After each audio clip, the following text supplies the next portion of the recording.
A very good evening to everyone, friends and Toastmasters. It's my pleasure to be your Toastmasters of the evening tonight. My name is Liang Seng. I am the immediate past president and also the club treasurer of Brilliant Advanced Toastmasters.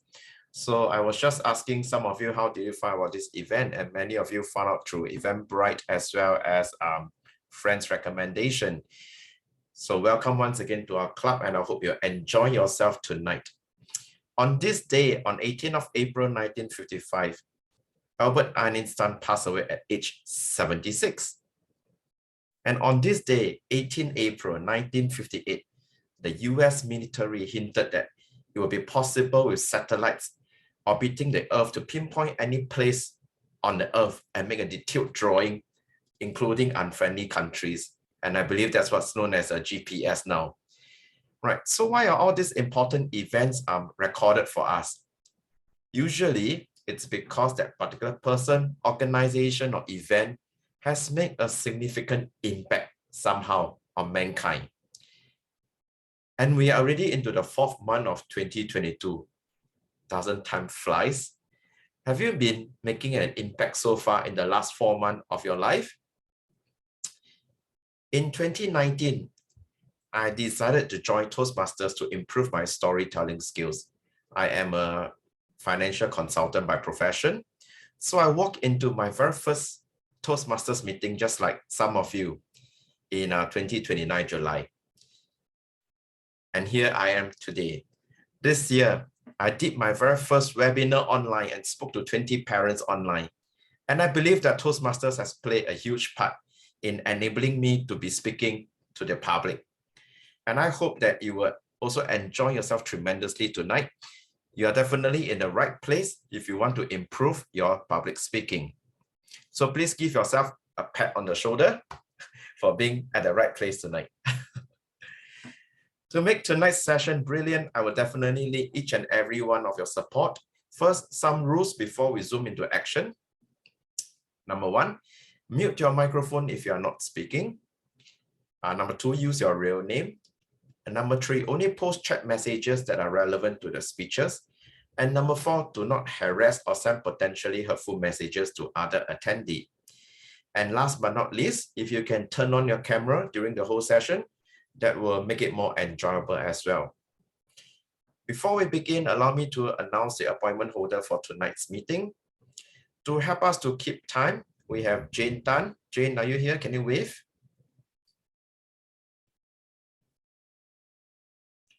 Jane. Hi. Hi. Yes, so that's our timer for tonight. So please look out for her when you're speaking.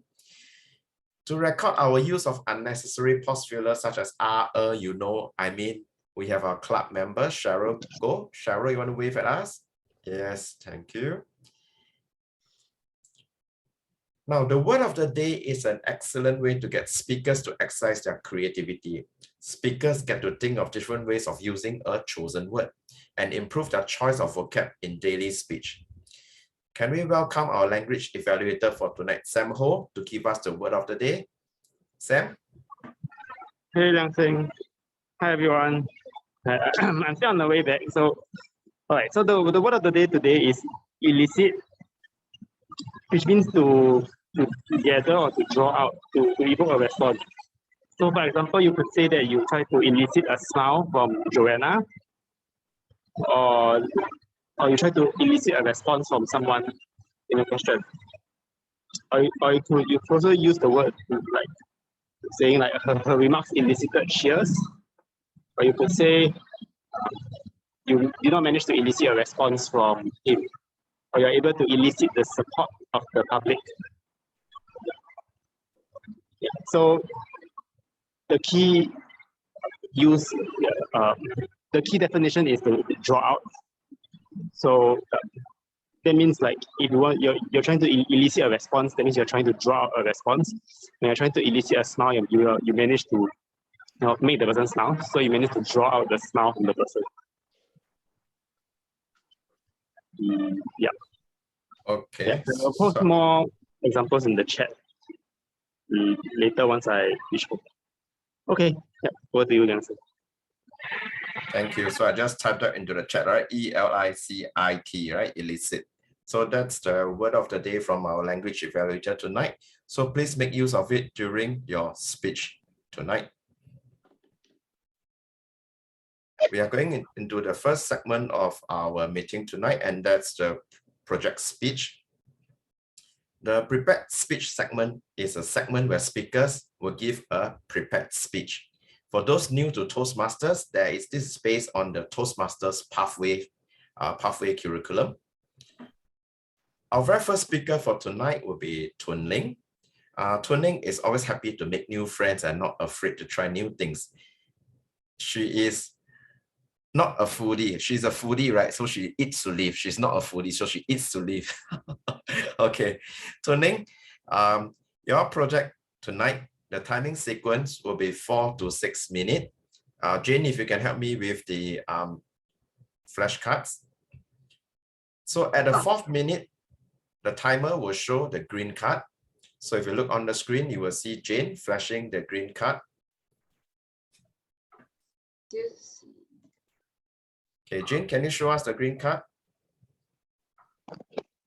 Hey, how do you manage to see? I don't think so, right? No. Try again. You got to on your video, yeah. Hold on, Mm. just for sure.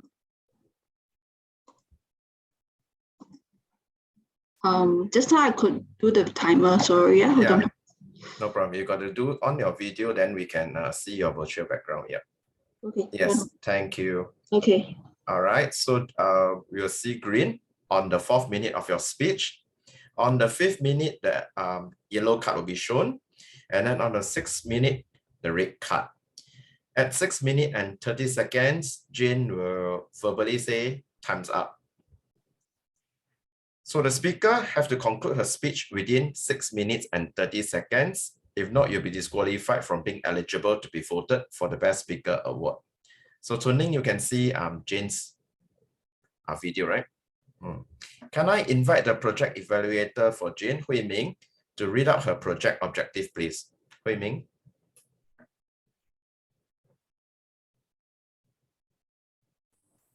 Hi everyone, good evening. Yeah, the project objective today, this is her first speech, icebreaker speech. So it's for the member to basically introduce themselves to the club and to learn the basic structure of a public speech. Thank you, Hui Ming. Thank you. So without further ado, let us pass the time over to Tun Ling. Anytime you're ready, Tun Ling.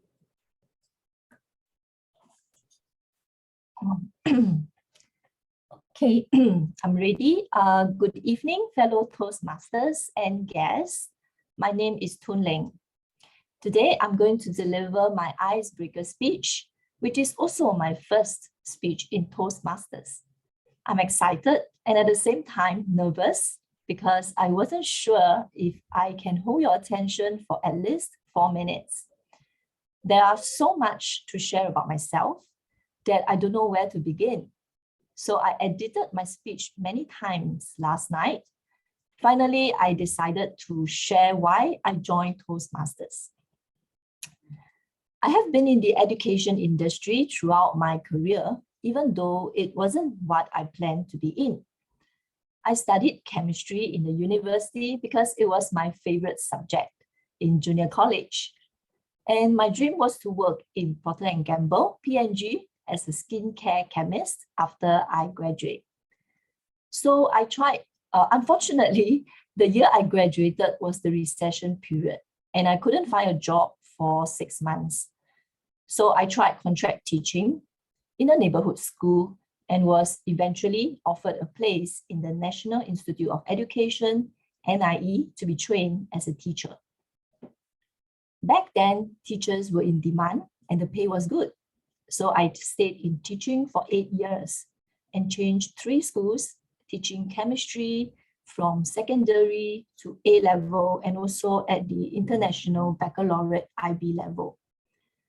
Naturally, being a teacher or a lecturer, I'm used to standing in front of a classroom or lecture theatre delivering my lessons.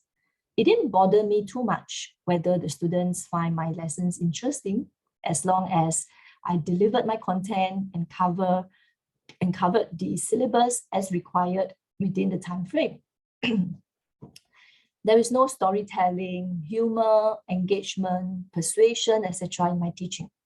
I simply inform and transfer facts to the students who are on the receiving end without eliciting much response from the students. So I repeated the same content and delivered it the same way over and over again. So presenting didn't seem daunting to me back then. Fast forward to my current job now, which is to manage internship program in the university.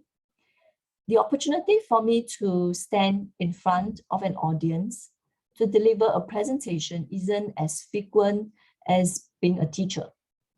So in recent years, I started getting jitter and even flush unknowingly whenever I speak to a crowd. Then 3 years ago, which was pre-COVID time, I was assigned by my boss to take over a colleague on maternity leave to do a presentation. It was to promote a social enterprise challenge for entrepreneurs to sign up in the ASEAN region. It was a totally new domain for me, and I wasn't sure how to best deliver the presentation in a way that is interesting, persuasive enough to call for action, and using the proper jargons to engage the audience. So I got into my autopilot teaching mode to deliver the presentation to the audience. And when I look back at the recording after the presentation, it was so awkward and boring.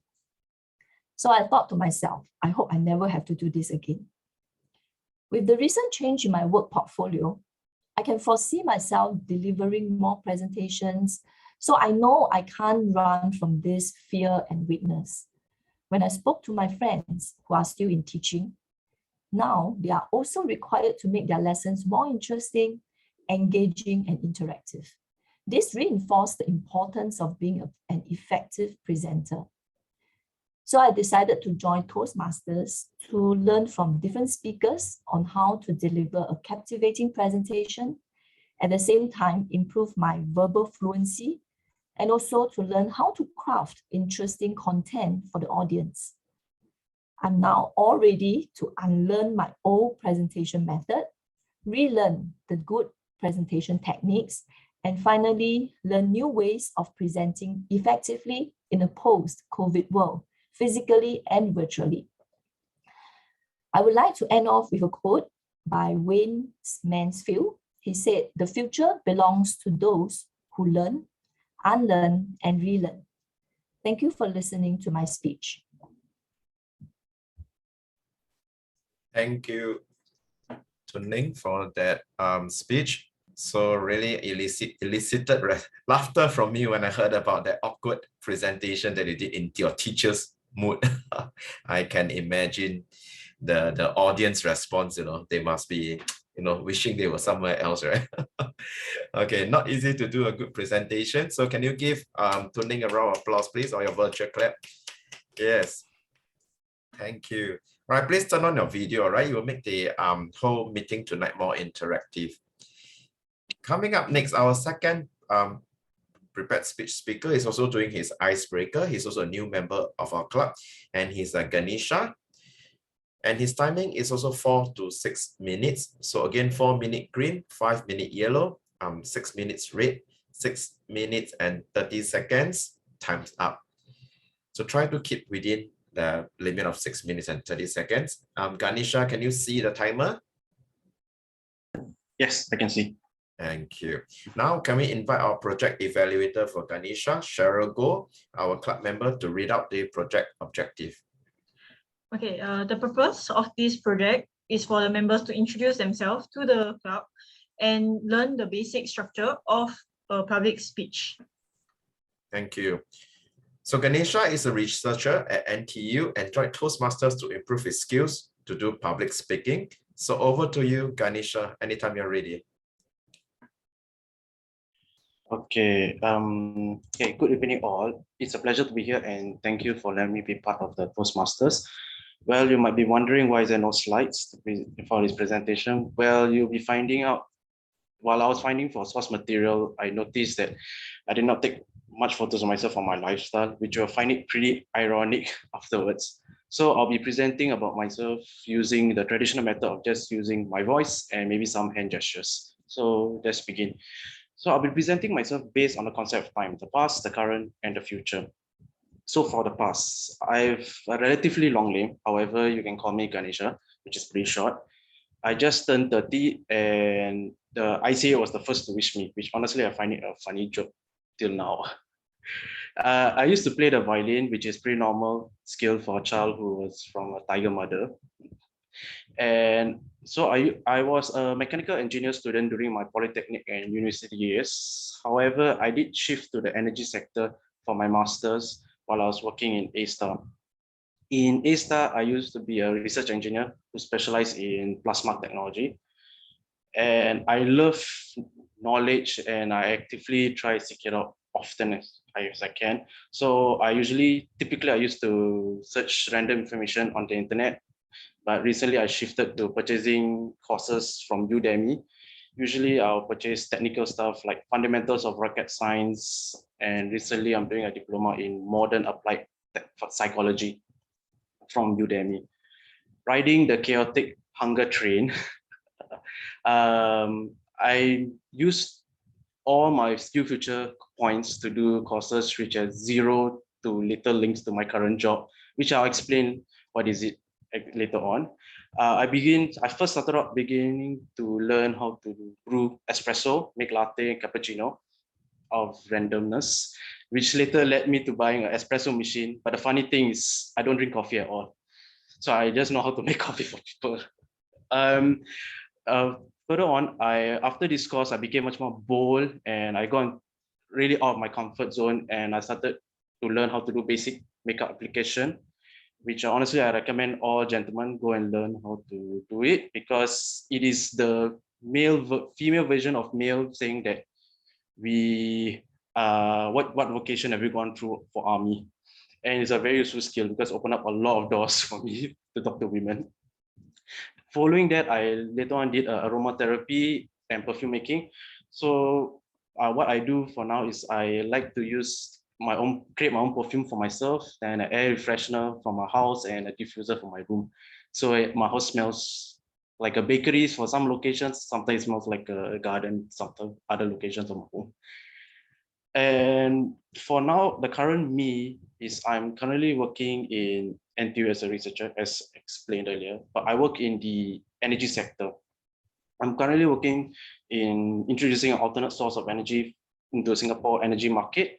And what I'm doing now is to introduce geothermal energy in Singapore energy market. And there's an article of about my project in Straits Times, but I had to find it and it was some time back, so I forgot to find for it. So hopefully my project will be beneficial if successful for Singapore's goal to reach for their 2030 goal, but it depends whether it's successful or not.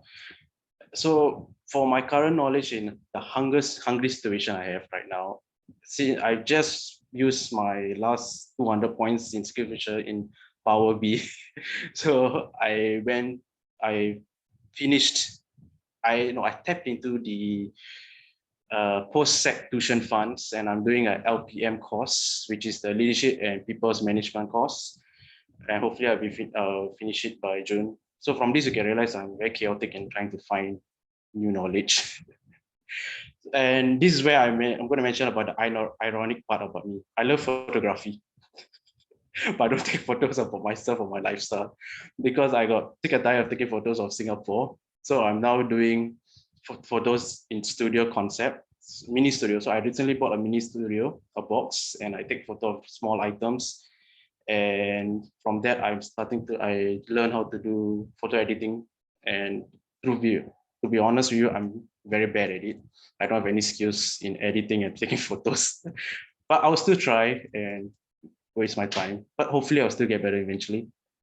And lastly, my longest lasting hobby, which is tabletop game. I love to play D&D, and I usually do DMing. This is very technical terms, but it actually means I like to make a lot of stories and let people play the games.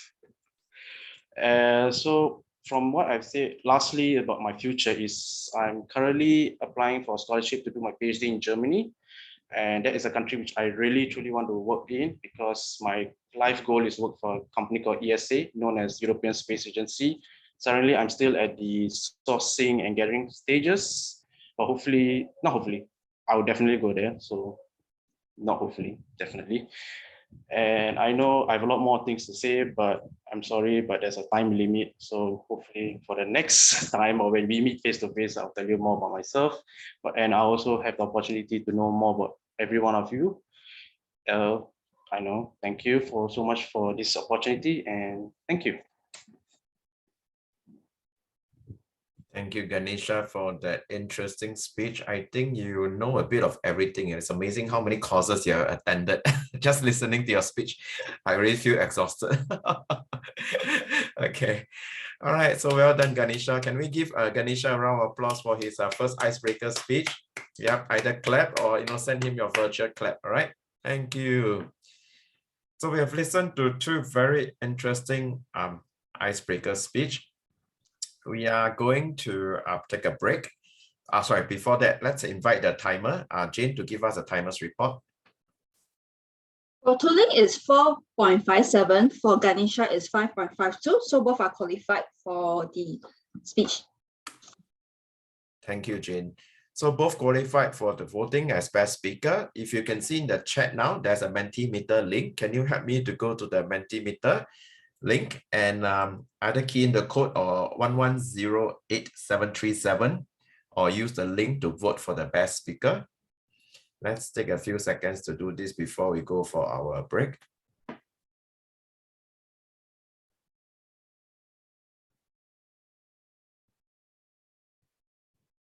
If you are done, can you give me a thumbs up icon? Can I see a thumbs up icon if you have voted? Let's see, thumbs up, thumbs up. Give me a virtual thumbs up. Yes, yes. So I know you have voted for the best speaker. All right. So those that have not voted, please go to the Mentimeter link to vote for your best speaker. We will announce the result at the end of the meeting. Thank you. So we will take a short break of 10 minutes now while the evaluators, organize their thoughts and share their evaluation with us after the break. The time now is 7:57. So can we be back at 8:07? Right, let's take a 10 minutes break, be back at 8:07, and we will continue with part 2 of our program. Thank you, everybody. If you have any questions about the club, please feel free to unmute yourself or type in the chat during the break, then we can help you with the questions, all right? See you at 8:07.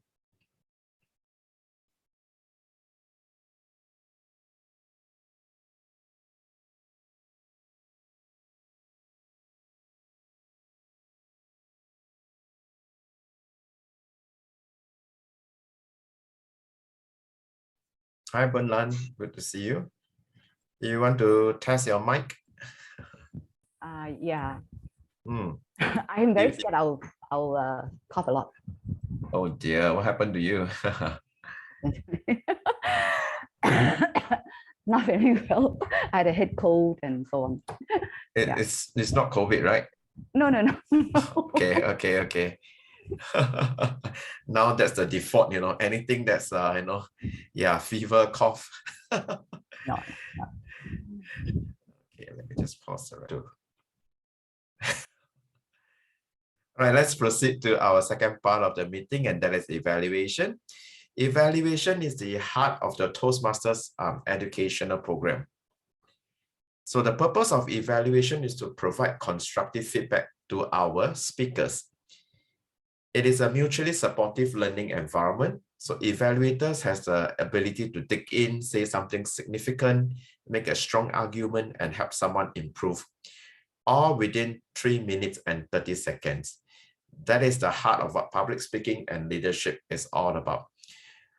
So to evaluate our members on their prepared speech, the evaluators will be allocated 2 to 3 minutes, and the timing sequence is as follows. At the 2-minute mark, the timer will show the green card. At 2 minutes and 30 seconds, the timer will show the yellow card. And at the 3-minute mark, the timer will show the red card. At 3 minutes and 30 seconds, the timer will say time's up. Firstly, to evaluate tuning speech, our first evaluator for tonight is Hui Ming. She is an internal auditor of Stepboard who wants to improve on both language and communication skills. So let us give a warm welcome to Hui Ming. Over to you, Hui Ming. Hi everyone. Hi Tunling. I think it is a very good icebreaker speech for everyone to get to know you. I think it's a okay from you actually introduce yourself saying like from how you graduate to how you actually became a teacher and to now the education institution, and that you actually want to make your presentation less monotonous and more interesting. So I like this part. The structure of the speech is and the flow of the speech is actually very smooth. In terms of clarity, I think that the language is very clear and the language is clear and easily understood. I think this is also mainly because the vocal variety is I like the pace of your speech. You actually there's actually appropriate pauses now and then to ensure that the audiences actually absorb before you continue delivering your speech before moving on. And for eye contact, that is very effective eye contact. I feel that you are very comfortable in engaging the audience. But maybe you can improve on the physical gesture, because I noted that there wasn't any gesture at all.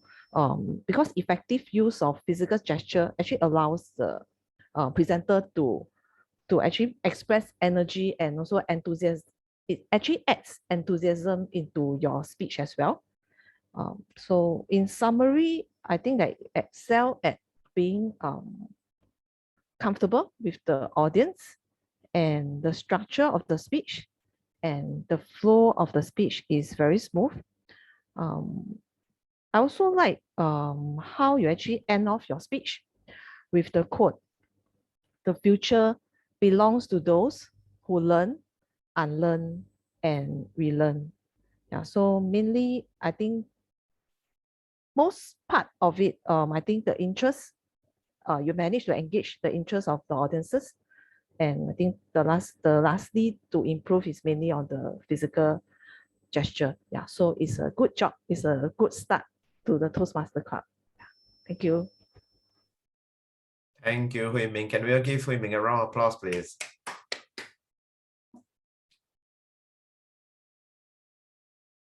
Moving on to our second evaluator for tonight. To evaluate Ganesha's speech, our second evaluator for this evening is our youngest club member, Cheryl, who's currently studying.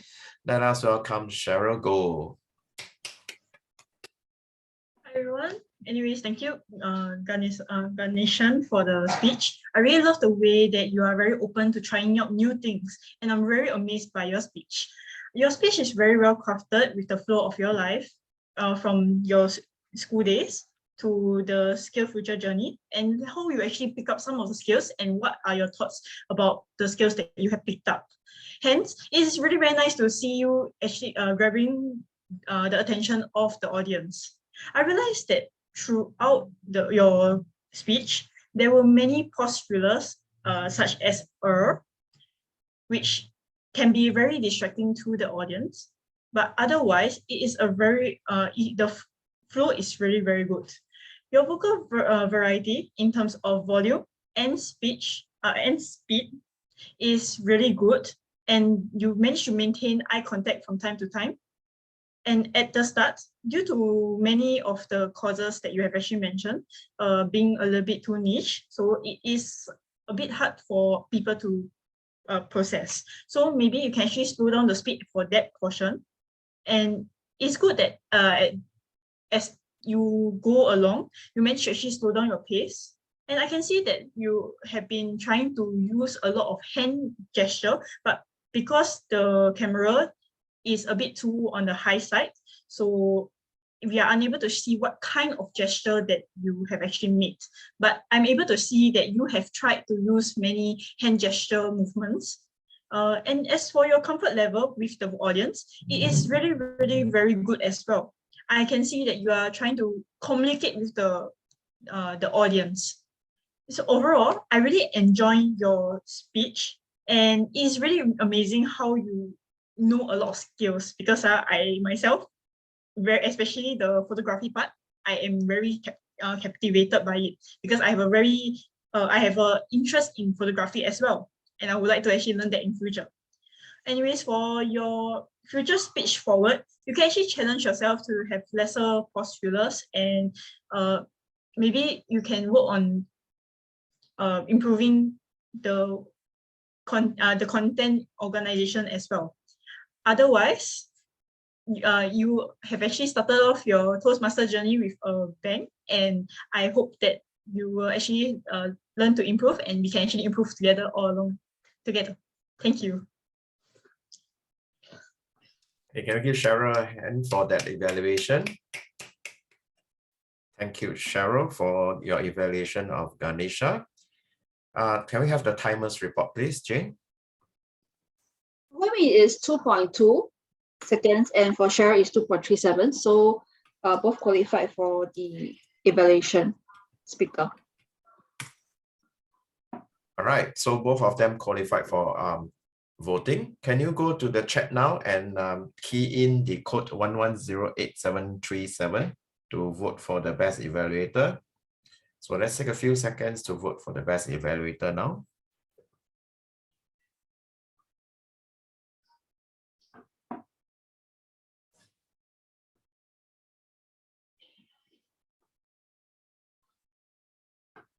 Again, can you give me a thumbs up if you have done your voting?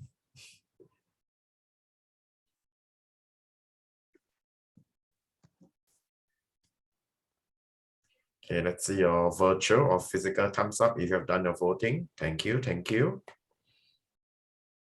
All right, let's take another 5 seconds to vote for the best evaluator.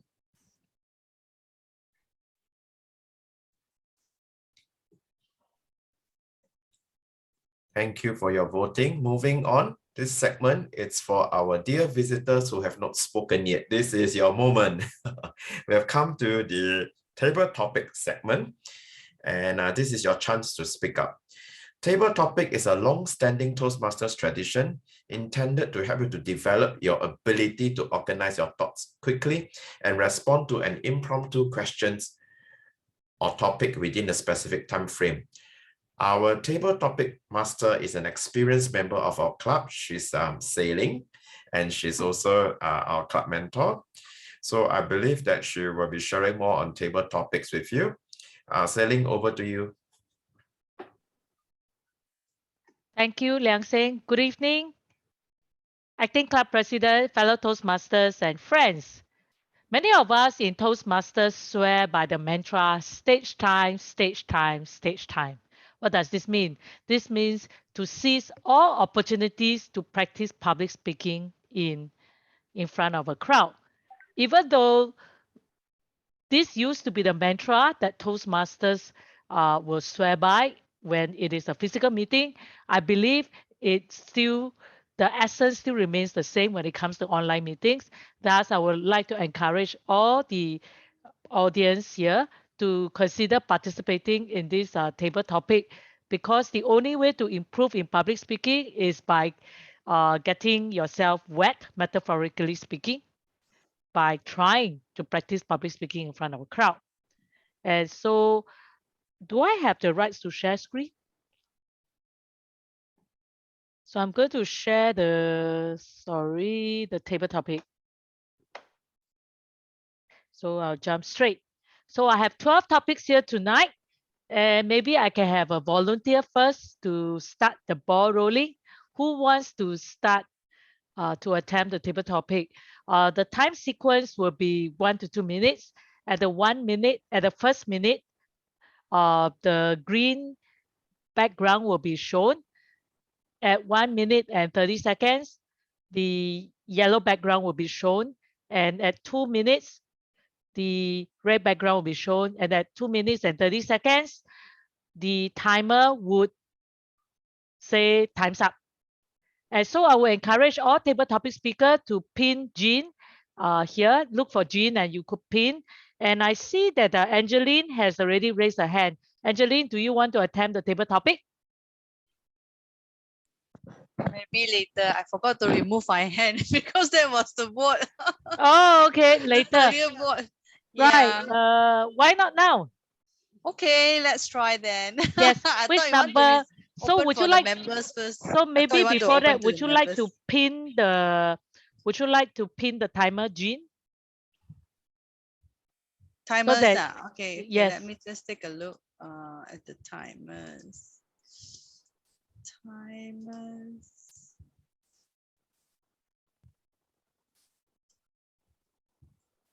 Right, okay. Okay, so which number would you choose? Because that will be the key to your topic. Go for number 9. So the topic is, if you could travel now, where would you like to go? And so over to you, Vivian, and I hope you could remember to use the word of the day, elicit, and I wish you all luck in eliciting a lot of response from the audience. Back over to you, Vivian. Angeline, you mean? Angeline. Yeah, I was like, am I the one speaking? Right, yeah. Good evening, everyone. Yeah, if I could travel now, where would I like to go? So honestly speaking, I just want to share my experience from last year. I was planning to travel out from Singapore when the moment they announced the BTL lane. And what happened is I thought it will work because my plan was to travel out to Italy. And then what happened is sometimes actually I bought the air ticket, and it happens that sometimes November, I think they announced that Italy is closed for the tourists, right?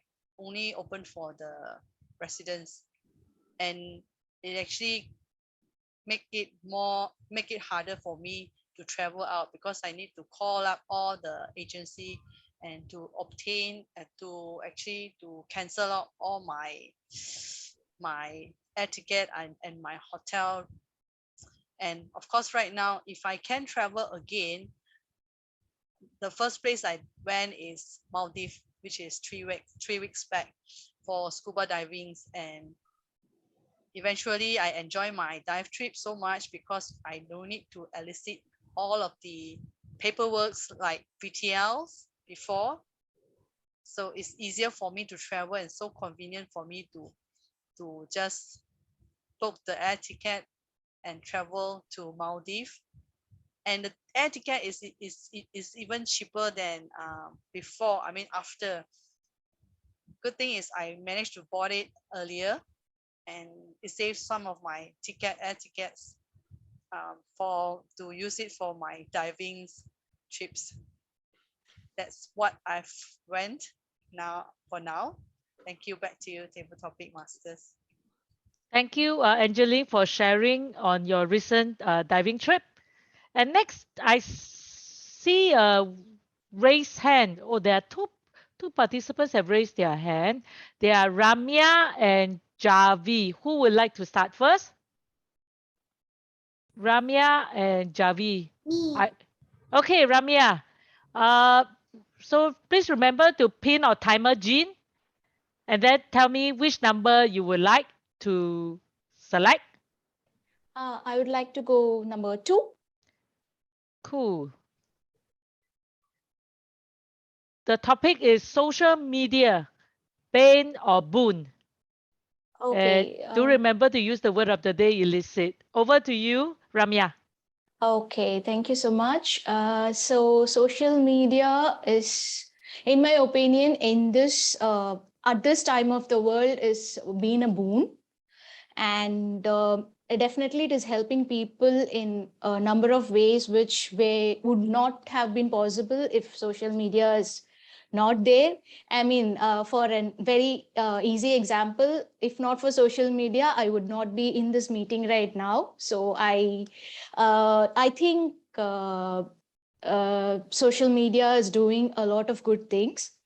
And I mean, as we all know that a sword will have two edges.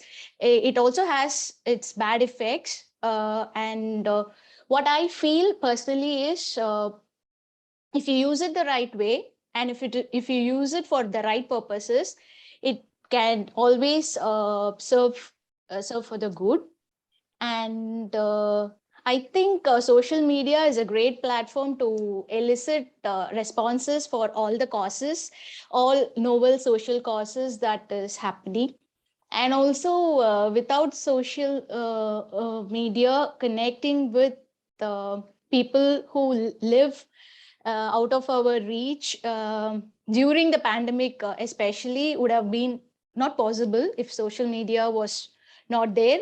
And with all the travel restrictions and everything, I think social media was the place where we met people, we saw people, or it was used as a medium for meeting new people and building relationships as well.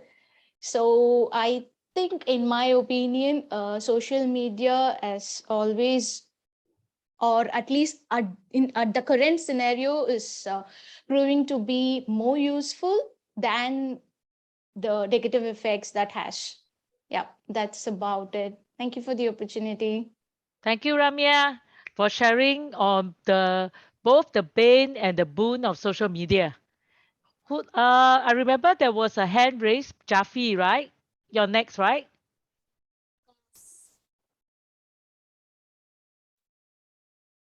Jaffi, correct. Did I get the name right? Janfi? Did I pronounce it correctly? Yeah, you pronounced my name correctly. Okay, let me go back. Janfi, which number are you selecting now? 7. 7. Let's go. Okay. Could you comment on life without technology? If there was no technology, then we would not be able to communicate with our loved ones, and also we may not know about what's happening in the whole world. Also,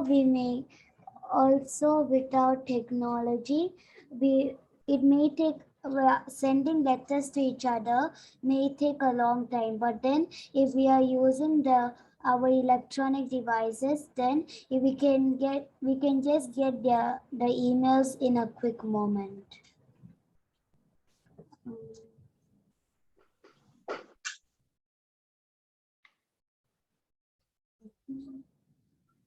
Yeah, also, if but there are some disadvantages of technology, which is that there will be many scammers trying to hack you, and also you can get mean comments on your posts. So to me, we all should be careful about technology, as it can also be menacing.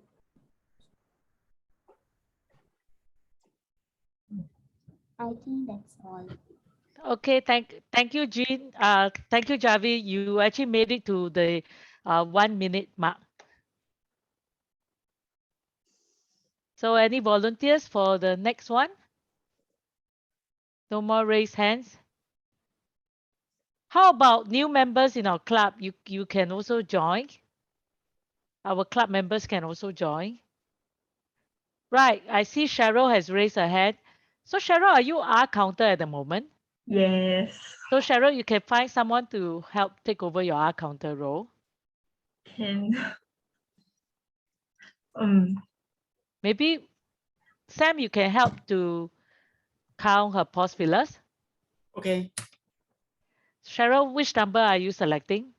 Which one is not really selected? Okay, what was selected was 7 to 9. Okay, may I have number 1? Right. What could the rich do to better understand the poor? So over to you, Cheryl, and remember to use the word of the day. What could the rich do to better understand the poor? I've actually thought about this a long time ago, and I have actually met a lot of people who have all these kinds of experience. I realized that the most effective way for them, for anyone to actually experience how the other person is feeling, is through listening to stories and have first-hand experience into how their life is like.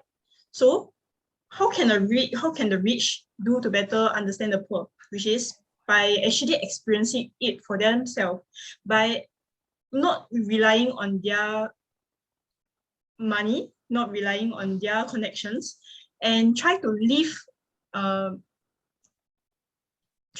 in the poor people's shoes. I've actually seen a lot of rich people that have a few rich people. They've actually tried to do like some for VIPs, which is some of the community projects, and they're able to actually see firsthand into how the other countries are doing.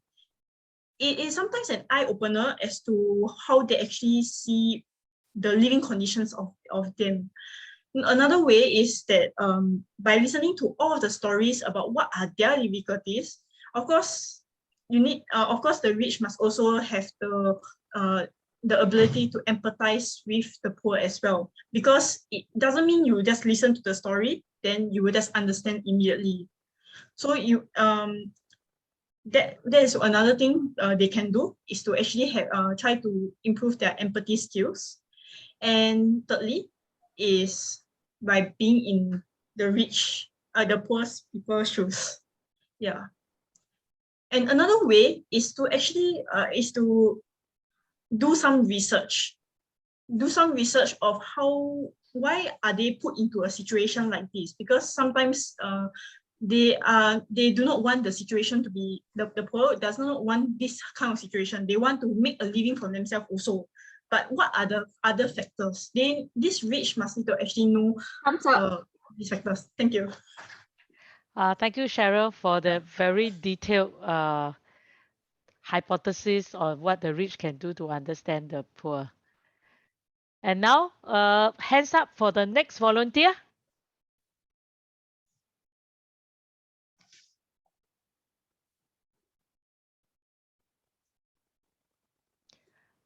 Okay, Balaganesha has raised his hand. Right, Balaganesha, which number do you select? I'll take 12. 12. Okay, Yes. the topic is, when faced with challenges, would you ask for help or would you carry on your own? And so over to you, Balaganesha. Remember to use the word of the day and pin the timer. Okay, okay. Okay, let me elicit some confusion for some of y'all. Okay, so to me, when I see challenges, right, it's not, some people may consider it as another point of view. It's just a different way of saying problems. So I'll look at it from a positive point and say it's challenges. So how will I ask for help? Well, if I'm going to ask for help, then it's not a challenge for me. It becomes a problem. So if I'm going to rectify as a challenge, then I believe asking for help is not the right way, but I believe the right way is to ask for guidance rather than help. Rather ask the person, what should I do, rather than what will you help me do this, or can you guide me, point me to the right direction. Asking for the proper direction or maybe some hints to help you rectify or make you think of a possible solution for the challenges will not only just make you come up with solutions that are out of the box, but also review the challenges as whether should the challenges still exist, or should I create a solution permanently so that these challenges do not exist for the future generation, or for maybe my co-workers if they face these problems in the future. So I believe that for all, you should always challenge yourself by carrying it on by your own. But if you are stuck or you're having issues, ask for hints or maybe guidance to rectify. Thank you. Thank you, Balaganesha, for sharing your nugget of wisdom. Who's next? We have so many topics. It will be a pity that they are not attempted so we could mine more nuggets of wisdom. Okay, I see two hands which are raised. Let me see. They are, oh, Hui Ming has raised her hand. I see her hand at the top. There were two hands, but now only left one hand. So maybe we go with Hui Ming first. Hui Ming, are you there? Yes, hi. Right, Hui Ming, which number would you like? Let me think. Bala Ganesha, his was 12. So we have already done 1, 2, 7, 9, and 12. Number 10. Okay. So the topic is, if you could hire a movie star to clean your house, who would you hire? So over to you, Hui Ming. Two things. Remember to pin the timer and use the word of the day, elicit. So hope you could elicit a lot of joy in your response. Movie star. Okay, I think I interpret this as okay, both movie star and famous singer. A Hong Kong singer, Jackie Chan. Yeah, because cleaning the house. Okay, so it's a very monotonous task. So I would think if he can also entertain by singing with his voice, at least when he's cleaning his house, I can also get to enjoy free concert. Yeah. So yeah, so when he's cleaning the house, I can enjoy the free concert, and also at the same time, because all okay, at least for my era, okay, he is a very famous singer. So maybe I can also get to interview him. Yeah, then because all as we know, his concert ticket costs it's very costly, it's very expensive. So I think if I get to interview him, like get to know about him, yeah, then I also can also like befriend a movie star, because last time he was my idol. His voice is very good. Yeah. So cleaning his house, cleaning my house. Yeah. And at the same time get to enjoy free get to listen to free songs. Yeah, which usually is very difficult to buy his ticket from the front seat. Yeah. So if I were to hire if be able to hire him, yeah, it would be a great pleasure. Yeah. Thank you. Wow, thank you, Hui Ming, for selecting one of the 4 heavenly kings to sing and clean. What a great deal you have. Right, I see that Tun Ling has also raised her hand. Tun Ling, so what's your choice? Now we have already done 1, 2, 7, 9, 10, 12. Can I have 6? Okay. Real wealth is never measured in money or possessions. So remember to pin the timer, and wish you all the best in eliciting with all in your response. Okay, thank you. Okay, real wealth is never measured in money or possession. Okay, so I think first of all, I would like to define what is wealth. Wealth can come in the form of health, can come in the form of something that makes a person feel rich. It can be rich in emotion. It can also be rich in the mental capacity. So yes, this statement, I support that it is true that real wealth is never measured in money or possessions, because there are rich people that we know who have plenty of money, but they are not rich in terms of their generosity, emotions, and even mental capacity. So, and possession is material, they are materials. So, which means that it's not something that you can own forever. But if let's say I'm rich in the ability to give love, to give help, then I think there is a real wealth that no one can take away from you. And it is more meaningful than material like money and possession and clothes and cars and houses. So, and I hope that I have real wealth. So I may not have a lot of money. I may not have a lot of expensive houses and cars, but definitely I hope all of us should aim for the real wealth than money and possession. That's all. Thank you. Thank you, Tun Ling, for sharing with us her wisdom on thinking broader in terms of wealth.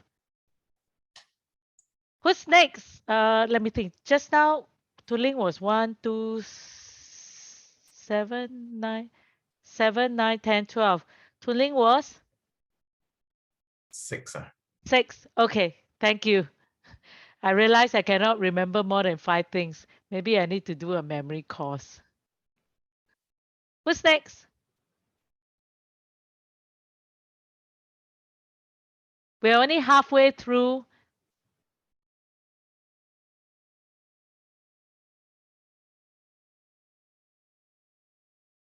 Akash.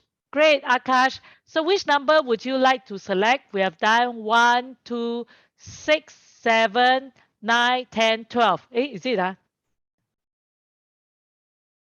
Right. Which number would you like to choose, Akash? Maybe you would like to turn on your microphone. May I choose 4? Yes, you can choose 4. So do you know where's the timer? Yes. Please pin her. Done. So the topic is if I were invisible for a day, so you will carry on with this sentence for at least a minute. What will you do? And remember to use the word of the day, illicit. Over to you, Akash. Okay, thank you. If I were invisible for a day, I'd most likely spend my days following the community cats I feed around my neighborhood estate. I know it sounds very boring and lame, but I'm actually not a certified animal lover or anything, but I am an animal lover and I do feed them on a regular basis. And there's quite a few of them, almost 20. They're all neutered, like spayed, and have been microchipped. And it would just be interesting to see what they do on a day-to-day basis when I'm not there with them, like playing with them or feeding them.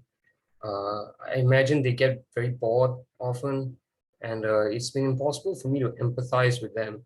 So if I spend my time with them for the entire day, being invisible and seeing what they do when I'm not around or they're not interacting with other humans, I'd really fully be able to elicit the same emotions that they have from myself and fully know what they feel like throughout the day. Thank you. That's about it. Thank you, Akash, for that deep sharing from the point of a cat lover. Thank you. All right, so who's next? Let me think. I cannot remember Akash also. I really think I'm suffering maybe really from memory. Akash was 1, 2. I did 4. Okay, you did for 1, 2, Yes. 4, 7, 9, 10, 12. Okay, we have 2 raised hands. I see Akash, I see Janvi, but I thought Janvi has done, Akash has done also, right? Who else hasn't attempted table topics? Any more volunteers? Even club members can also volunteer. Who else would like to try? Who hasn't tried yet?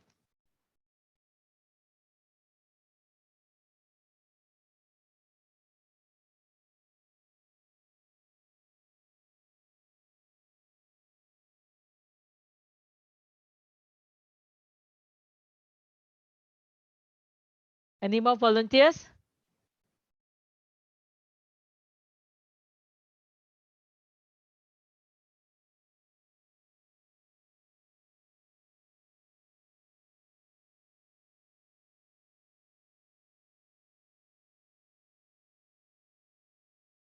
Right. If there are no volunteers, then I would like to thank all of you for We your got how? Kok Hao, is it? Last Okay. minute. Last minute, awesome. Kok Hao, which number? Kuo Hao, which number would you like? May I do question 5? Okay, question 5. So you know where's the timer? Need to pin the timer. Yeah. You know what's the word of the day? Illicit. Cool. So the topic is online communication can never be as good as real life friendship. Over to you, Kuo Hao. I feel that online communication and real life friendship, they both have their benefits and their downsides. So but in both online communications and real life friendship, what is constant is that there are two parties that are communicating with each other. So, but whereas in an online communication, what is lacking is this physical intimacy. So, for example, in a meeting setting, maybe for a business proposal, when a real life physical intimacy is lacking over there, which is very crucial for building trust between maybe two parties. I think that is very important, which is often lacking in an online communication.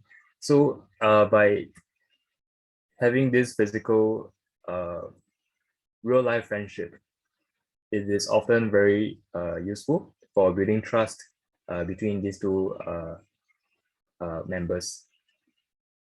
Thank you. Thank you, Kuo Hao, for sharing your views or what it means on online versus real life friendship. Any more volunteers?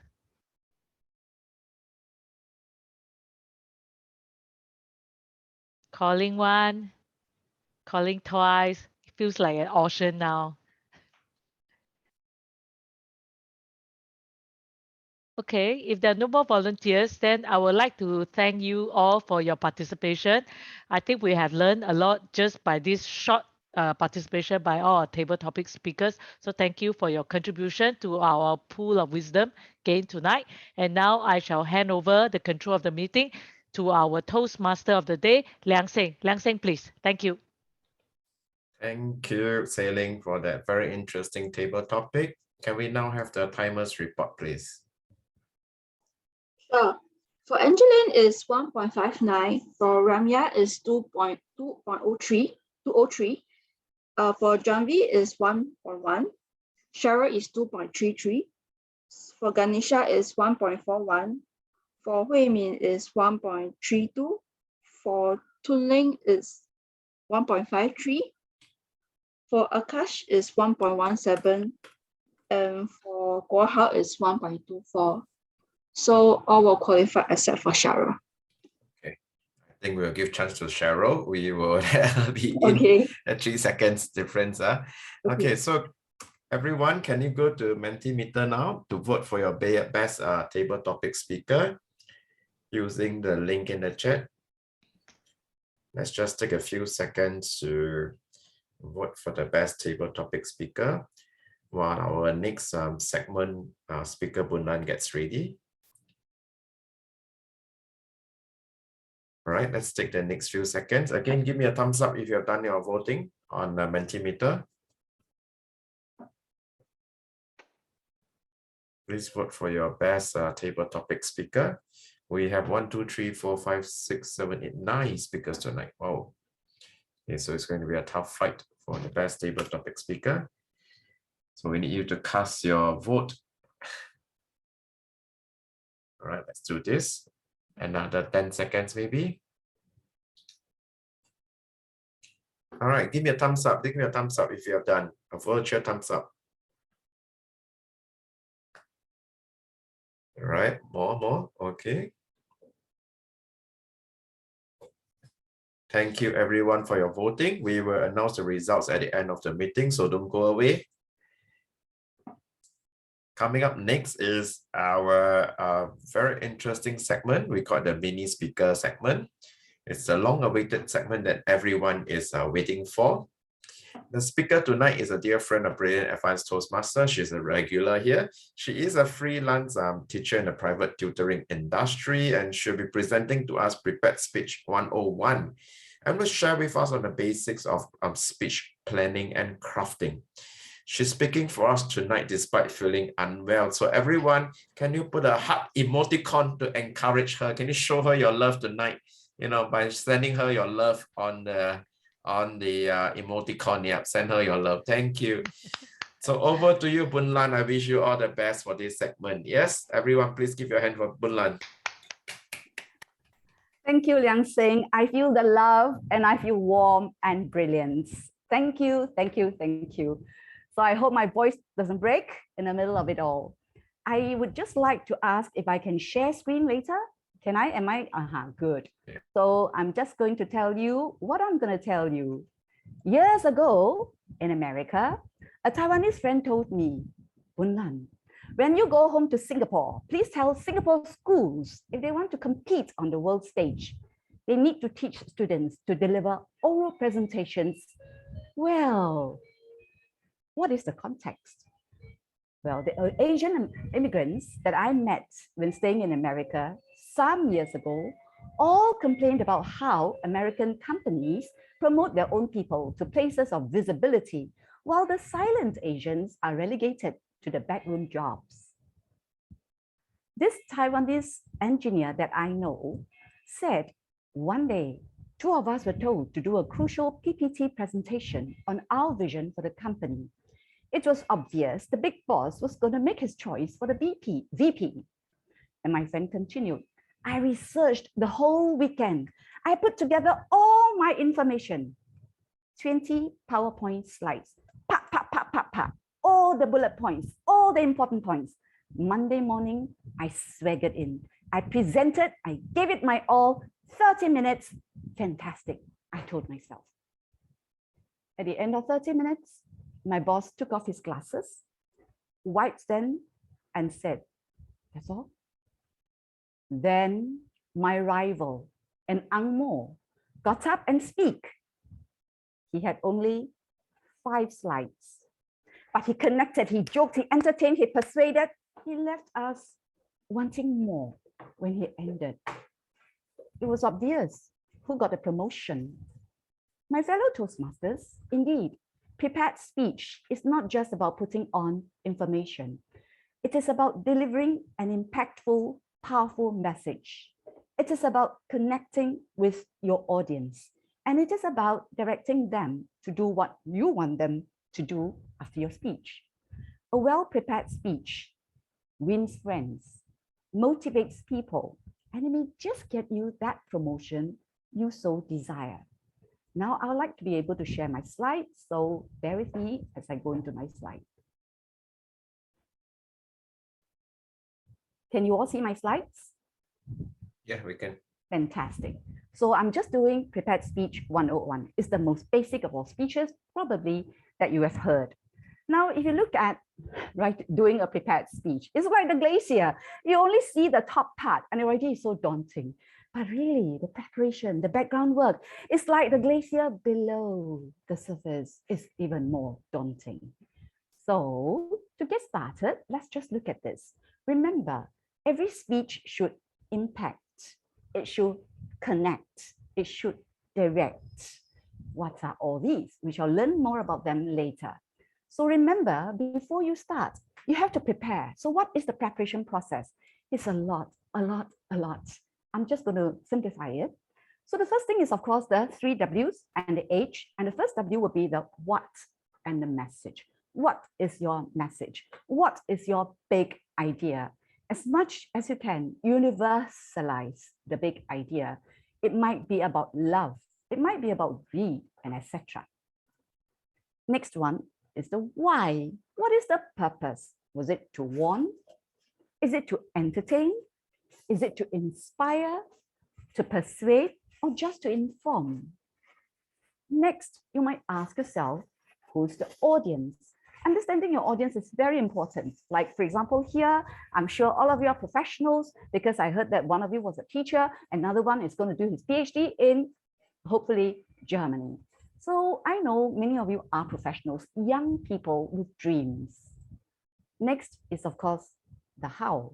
The how is very interesting because it is about the sender sending the message to the audience. And in that process, how are you going to impact, connect, and direct?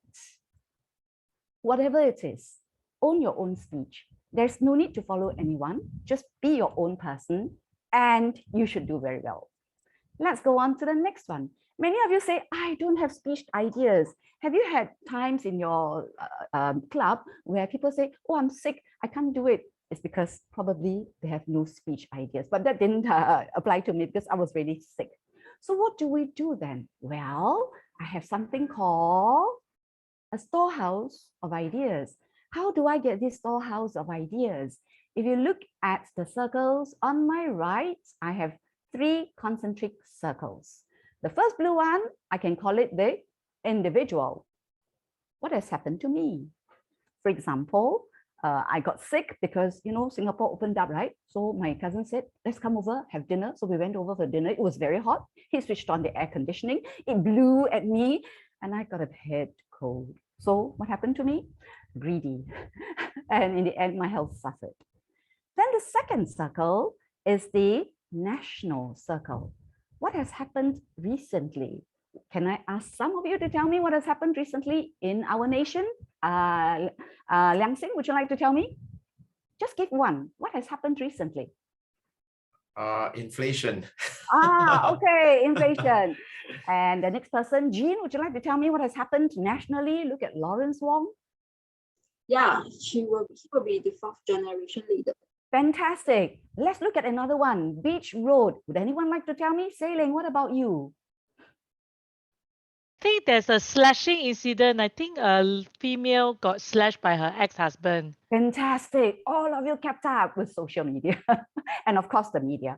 And then of course there's something else that happened. And that thing that happened is of course about the egg freezing, elective egg freezing. So we have gone from the individual level where you can have lots of stories to tell, your personal stories. Then we've gone to the national level, lots of stories too. And of course, the next one will be the, what do you think is the G? Individual, nation, or national? And what do you think is the G? That would be anyone? Unmute yourself, tell me. Geography? Well, you're not wrong. I would call it global. Very good, fantastic. So global, what has happened globally? Would anyone like to tell me? I think we can't run away from something starting with U. Ukraine war. Of course. And there are so many other things, but I kind of probably have made my point. There are 1,001 things that you can actually include in your storehouse of ideas. It's your bank, so draw on it. The other way, of course, would be to use your U, W's, and your H. For example, who? Who are the people? What has happened to them? My mother, my grandmother, whoever. Coaching. Then what are the things? What are the events that have happened? Where did it take place? What about the trends? What about changes? And so on. Whatever you have done will go into your storage of ideas. And this storage of ideas, please draw upon them, personalize and own your own speech. There's no need to do big research. You should do your research in your brain and you become a very original thinker and speaker. The next one, of course, will be your message, purpose, and audience. All of you would know this, so I will not be too presumptuous. I will still go through, despite the fact that all of you know this. So let's just go into this. Now you have your topic. How are you going to make it into a message? So let's say we have the topic. Young couples are not getting married. How can we make it into a message? Like I said before, a message is a big idea. So if I reduce this, I might want to talk about dying traditions. Our traditions are very weak. I might want to talk about love and technology, how technology impacts love. Or I might want to talk about love needs a helping hand. So that could be my message. Then I would ask myself, what is the purpose? So I'll put it in a sentence and say the purpose is to blank the audience that young people need help getting married. So what are the kinds of purpose that we have? Just now I told you all about it a little bit, so we shall just go through. It can be to warn, it can be to persuade, it can be to inform, and always it must be to entertain. Why? Because you want your speech to be interesting. You don't want to just go there and just bullet points. You want to actually entertain, to impact, and of course, to connect and to direct. Whatever it is, you also have to think about your audience. Know your audience well. I know here I have professional adults. Most of you are very cerebral, very intellectual, very rational. With that in mind, I wouldn't want to make my speech too childish, but I don't want to make it too boring as well. So I have to make it very informative as well as probably interesting. That's for you to decide. Now we look at impact, connect, direct. My purpose is to persuade. To impact, I have to use a lot of logic because I have to convince you. So how do I use logic? I probably talk about the problems, the negative consequences if unsolved. I will use statistics. I will use reason. I will convince you. Next, I have to connect. This connection is through emotions.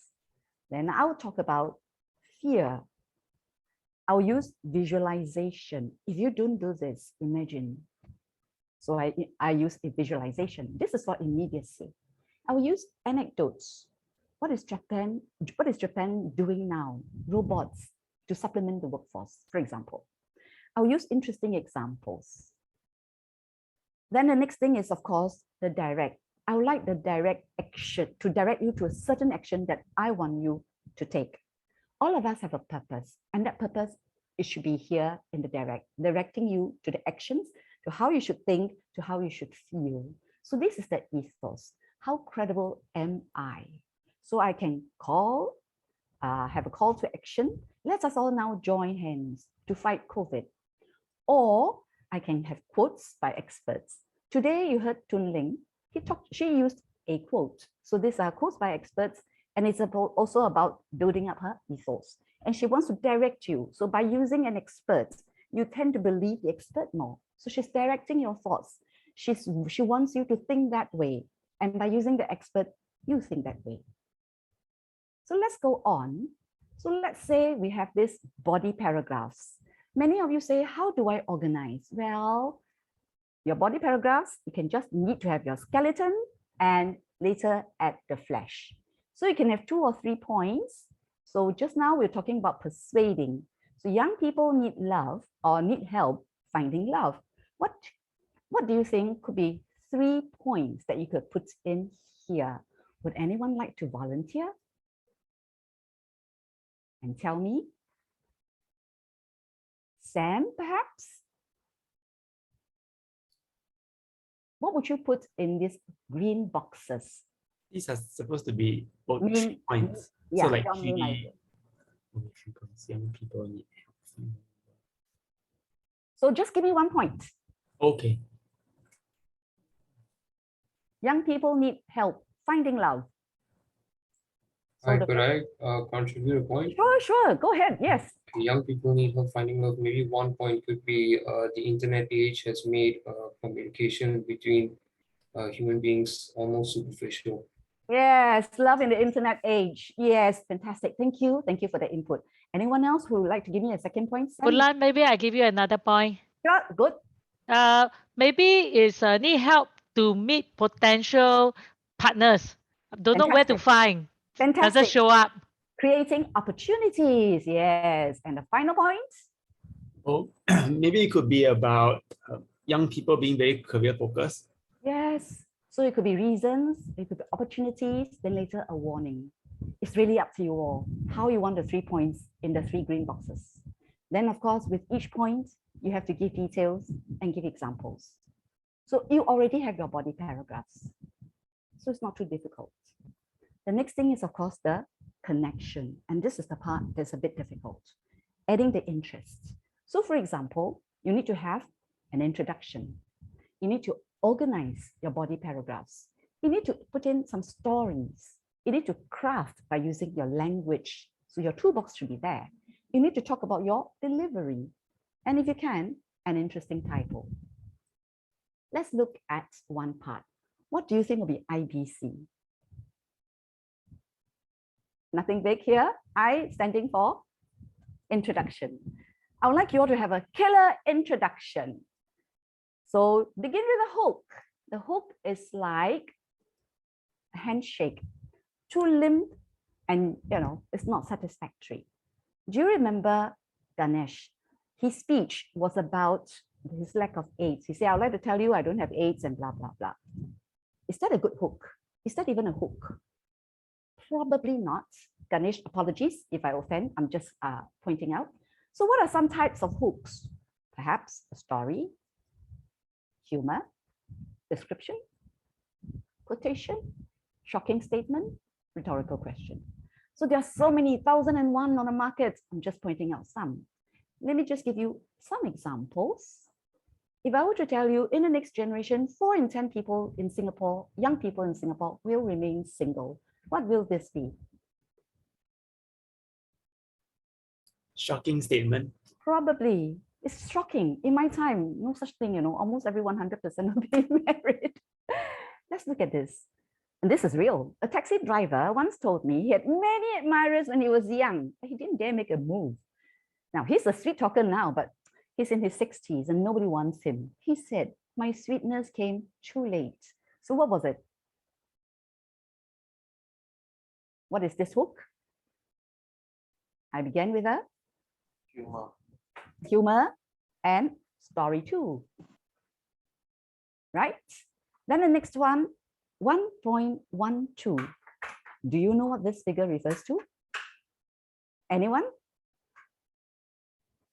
1.12. This figure refers to the total fertility rate in Singapore in 2021. You're not even replacing yourselves. So this is, of course, using a rhetorical question. Then after your hook, you have to have the bridge. Bring people in to talk about the current situation of youngsters not getting married. Then you might want to tell me your purpose. What's in it for the audience? For example, when I first began my speech, I said, if you listen or if you prepare your speech well, you might have the benefit of a promotion. You might be motivated. These are just some examples. So at the end of it, tell people what's in it for them. Next is, of course, the body of speech, the overall organization. Many of you use chronological time, like Tunling, like Ganesh, a bit of it was also chronological. So it began from the first to now. So this is okay if you are talking about historical events. Next one, you might want to have a common theme. For example, common theme, space race. Then you might want to tell me the different rich people in the space race currently, like Elon Musk, Jeff Bezos, Richard Branson. Ganesh could have done this. Why? Because his was a bit untidy. So he could have a common theme. And of course, the theme is myself. And what about myself? You might want to go into interest, hobbies, interest and hobbies, future, my tiger mother and the effects, something like that. So that there is a common theme, myself, but different parts. That will make it slightly cleaner, less messy, probably.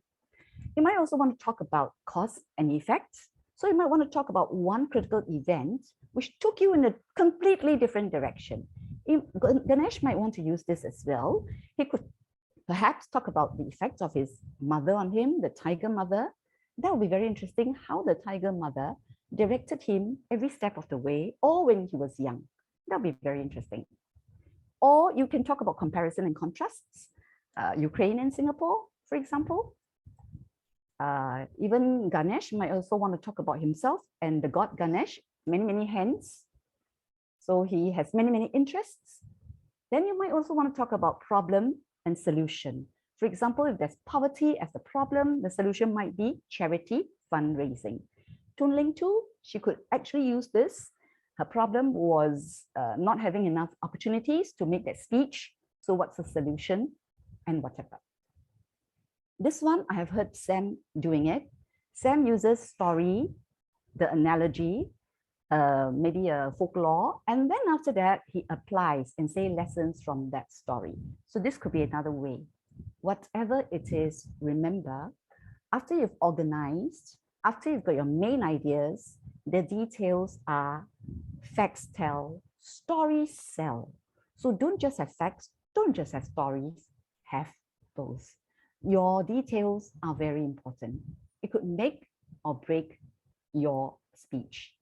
Let's go to the toolbox. I'd like you to tell me what this language tools are.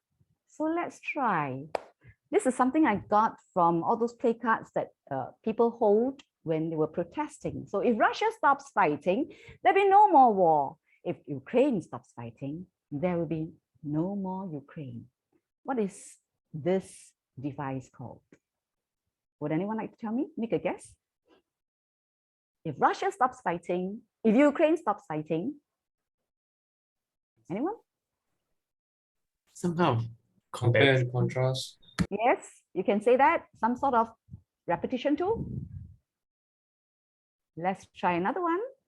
Splash, Wonder Woman, star-studded audience. And like Sailing says, sing and clean.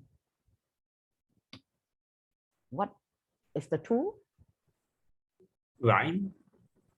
Aha, which means it's a sound effects. Let's try the next one. The wind played hide and seek with me on that day. Or great men rose, many great men rose from the ashes of defeat to experience their greatest victory. What do you think this is?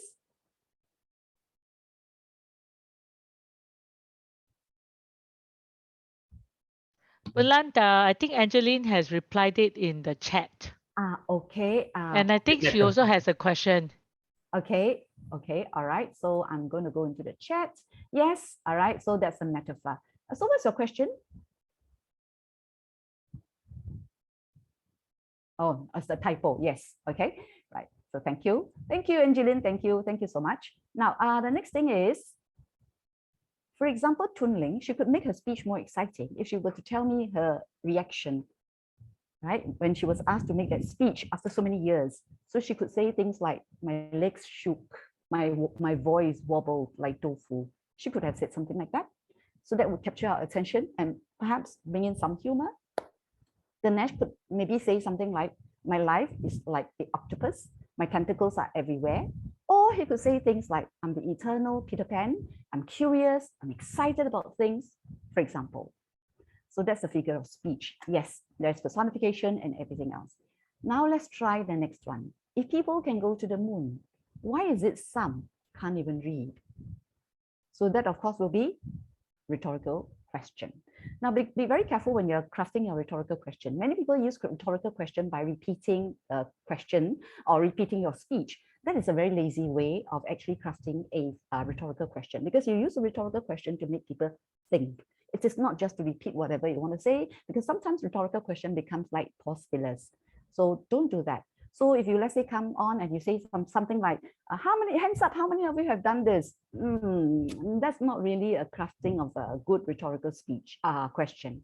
So we like people to think about the question. So this one, if people can go to the moon, why is it they can't teach people to read? What is it? Was it a lack of funds? What was it?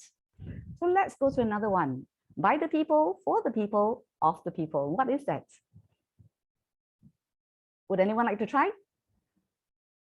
As much as you can, try not to go to the chat.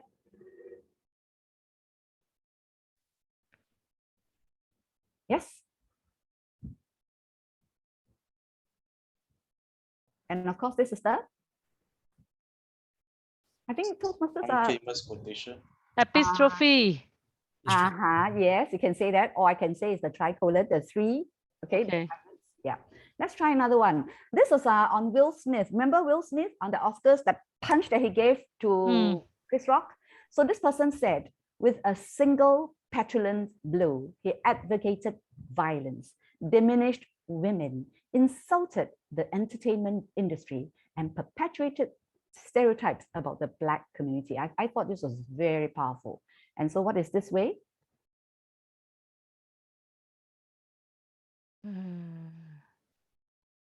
Could be 1,001 thing. Huh? So, yes. Oh. It's a quote. Of course, I'm using a quote. What's within the code? Yes, what's within the quote? What is the crafting? How did this person do it? Short sentences? No, it's a very long sentence. Parallel structures? Very good. Parallel structures. Uses very strong adjectives. Uses very strong nouns, especially very strong verbs. In your speech, if you can, throw away the was, throw away the make. Instead of that, use words like advocate, diminished, insulted. So these are very strong adjectives. So by using strong words, you actually create a mental picture as well. So now, of course, is your delivery. I think all this is from our pathway. So eye contact is very important as much as you can. Next one, body language and gestures. So if we are on a physical stage, it's easier. Over the digital airwaves is a bit difficult, probably because we have to sit a certain distance away and so on. The next one is, of course, your clarity. And this is something that we have to think about when it comes to pronunciation. So make sure that your pronunciation is correct and that you are enunciating your words properly. So your end sounds, the sounds at the end of your words should be there. So if there's an L like people, please make sure it's people and not people. And if you have like words with a few syllables like monotonous, you might want to get the stress right. Instead of saying monotonous, you might want to say monotonous, for example. Then, of course, vocal variety. You might want to use high pitch for young girls, low pitch for men. If you're role playing, you might want to talk about joy or sadness. So use the loudness, softness, high pitch, low pitch for your vocal variety. Then you might want to talk about the pauses. And I think for here, Toon Lin did it, but perhaps she could have used a bigger pause when she said, I repeated this whole thing the same way over and over again. She could have said something like this. I repeated the whole thing the same way. Pause for a while, over and over again. Then you could, of course, add interest by role playing. So I always get asked this question: style over substance, style and substance, or substance over style. Would anyone like to tell me what I mean by all these? Especially with regard to Toastmasters. Sailing, I see you're smiling. Would you like to tell me? Right. So I think in my years in Toastmasters, I have seen speakers who are very polished when they speak, except that when I listen very closely, I couldn't find much content in what they are articulating. And then, of course, I've also seen speakers who have too much content. It's really good content, except that their delivery is less polished. So, and in Toastmasters, sometimes some of us may not be well trained enough, so we might be swayed by the speaker who has no content, yes, because the delivery is more polished. Yes. Yes. Thank you, Sailing. You've exactly encapsulated whatever I want to say in that single part, in that single speech that you made just now. So what we want is the middle bullet point. We would like to have style and substance, not just one over the other. And the next thing is, of course, the conclusion. Finally, the conclusion. So remember, just like the hook brings them in, your conclusion must have that punch. Before you let that go, let them go, punch them so that they remember you. How do we do that? So you might want to talk about your speech purpose. Is it to warn to whatever? So if it's to warn, okay, you might want to have a call to action. And one way is, of course, to reference the introduction. So my reference, I could say, my American friend told me, bring back to Singapore this idea that all schools should teach delivery, should teach oral presentation. So I may want to reference that. I'm going to first direct to Dr. Sundadas. and maybe to then open up to the other two. Okay. Or you can have an inspirational quote. You could say something like, failing to prepare is preparing to fail. And Tun Ling's one was, the future belongs to those who learn, unlearn, and relearn. So you can have an inspirational quote to end, and that of course would get people to listen to you. All right. Or for me, I would say, believe you can, and you're halfway there. And my call to action is join us, join me as we begin this exciting journey of going to the world stage. Let us prepare and present a speech that will impact, connect, and direct our listeners the way we want them to go. Thank you, Toastmaster of the Day. Back to you. Thank you, Bun Lan, for that inspiring speech. Can we give Bun Lan a round of applause for that wonderful speechcraft sharing?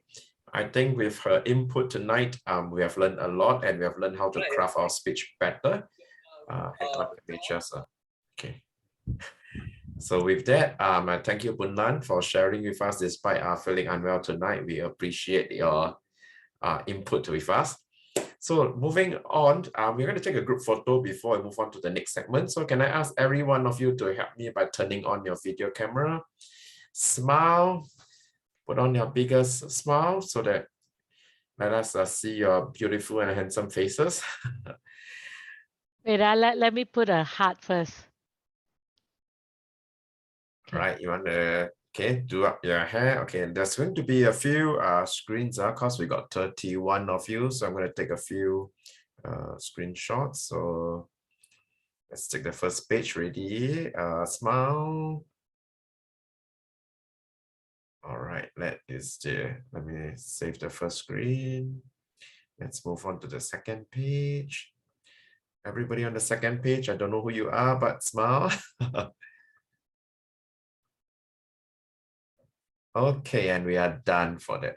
Thank you, everyone. Yes. Let's say maybe we check whether anyone has any burning questions they would like to ask Bun Lan. Yeah. Sure. Anyone got, this is your rare opportunity to ask Bun Lan questions about speech crafting. Any one of you got any questions to ask? I have Yes. a question actually. Yes, Ganesha. Actually, it's from an incident that happened during my uni years. So I'd like to know your opinion on it. I was presenting my final year project, and there was, for my own presentation, there were 5 lecturers involved. So 3 were from Europe, Newcastle. They were based there, and 2 were from the local, from Singapore base. So I for my presentation in the past, I used to give like a salesman speech version.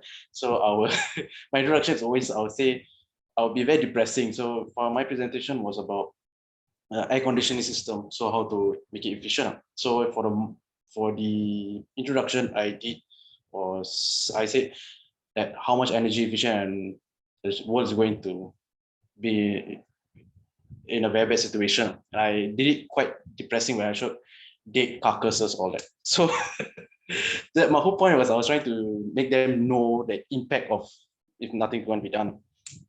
So when I finished my presentation, I ended up with saying that this whole project can be beneficial if you take it further on. Blah, blah, blah. I may say in the way that it's a solution.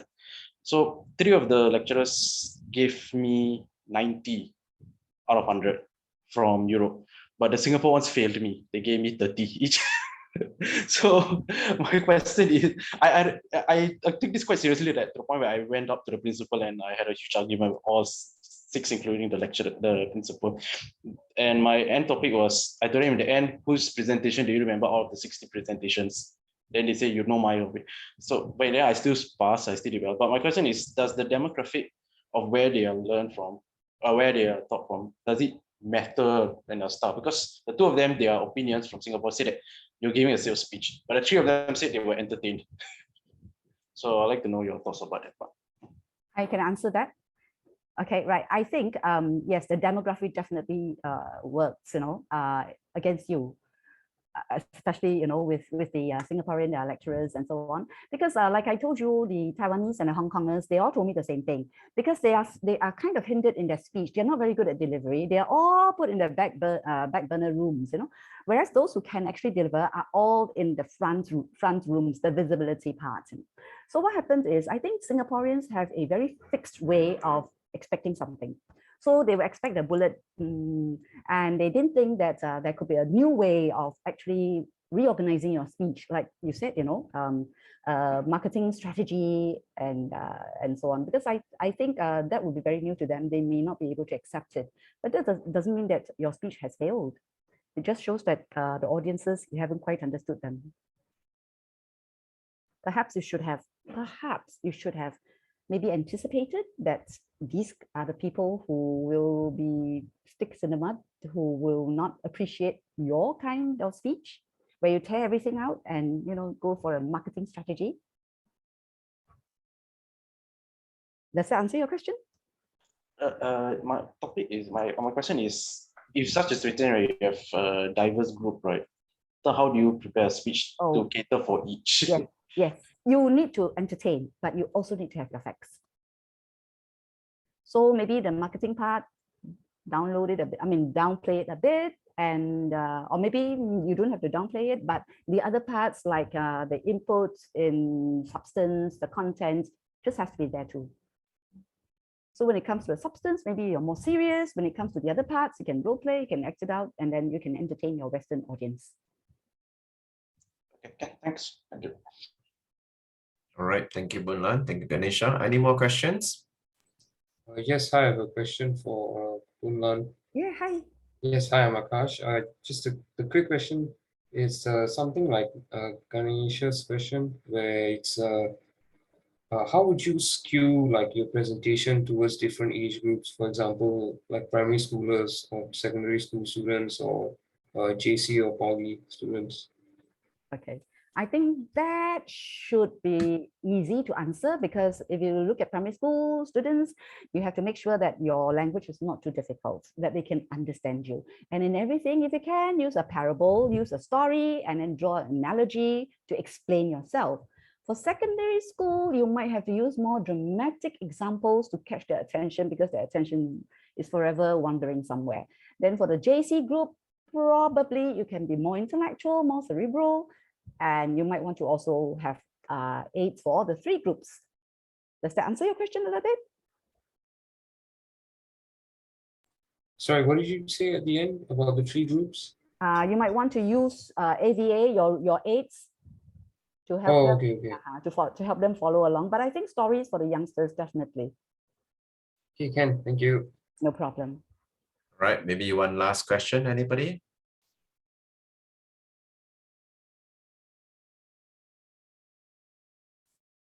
Nope. Thank you, Boon Lan, for answering the questions then. Thank you. All right, we'll move on to the R counters report. We not only want to speak good English, but we also want to reduce the use of our pause fillers. To tell us how many pause fillers we have contributed to tonight's meeting will be our R counter. Let's hear from the R counters report. Cheryl, please.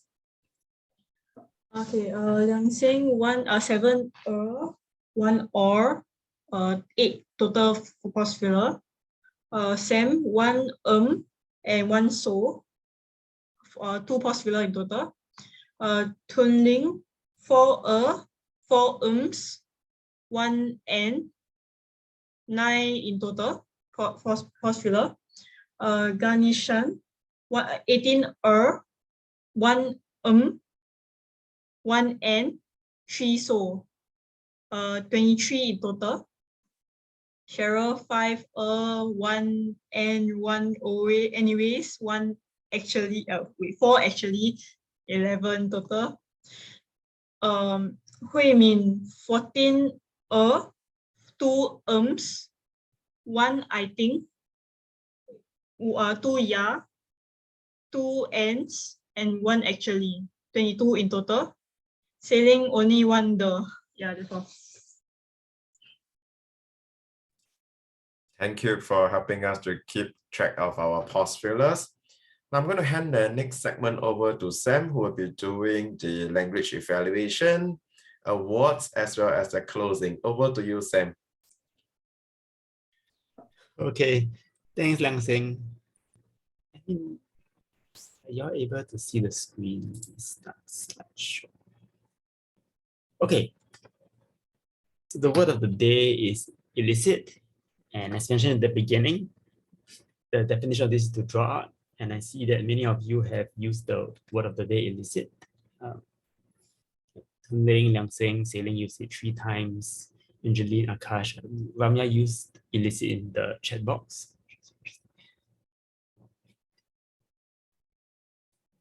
Moving on to some of the literary devices that Bunlan has helped to cover, which will lead on, since Bunlan has already kind of covered it, I will not go into details. I will move on to the gems and the germs. So the gems refers to what has been great that I have identified, and then the germs would be, germs are some things that you don't really want and you want to get rid of them. So let's start with the gems.